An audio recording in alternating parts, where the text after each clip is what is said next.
Halos 50 na, pero walang napala.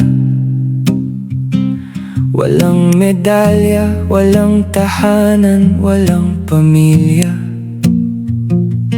Puro yabang sa mundong gawa-gawa.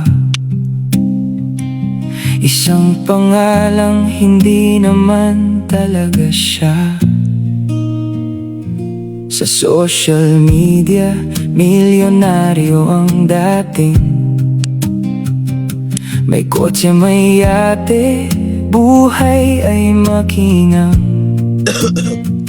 Pero sa likod ng bawat post na makulay ay utang na patong-patong, hindi na matunaw.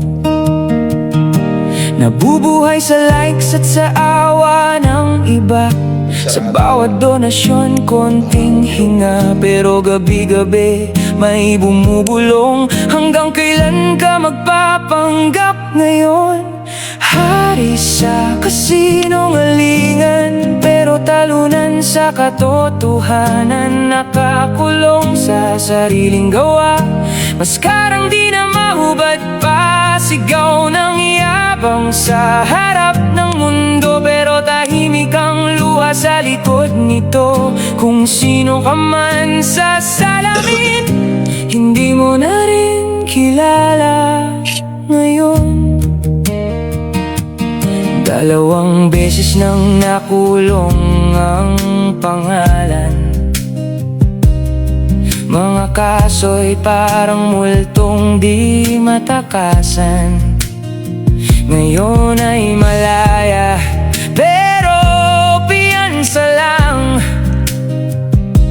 Kadena pa rin ang bawat nakaraan. Walang pamilya na tatawag nang umuwi ka na. Walang kamay na hahawak kapag gumuho ka. Sarili lang ang kakampi sa laban, pero sarili rin ang kalaban. Patuloy pa rin ang pag-iyayabang online, kahit alam mong paubos na ang oras. Bawat post, bawat kwento mong imbento, unti-unting sumisira sa totoo mong mundo.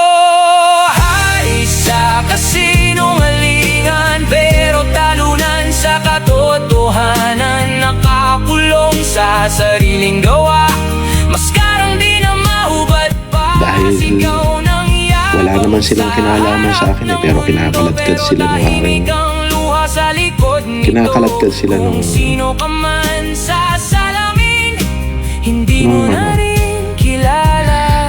Hindi na makatao yung ginagawa ng pero di mo maamin na wala nang natira sa dating ikaw rin. Sa dami ng kasong nakapasan, pati pag-asa mo'y nahatulan. Kung babalik ka ba sa simula, may tatanggap pa ba sa'yo? O tuluyan ka nang malulunod sa mundong ikaw ang bumuo? Hari sa tinanggalan nila ako ng livelihood. Hanggang kailan ang ilusyon yan? Kung ang lahat yung aking mga social media, pinagtatanggal mo may nila. matitira pa bang totoo?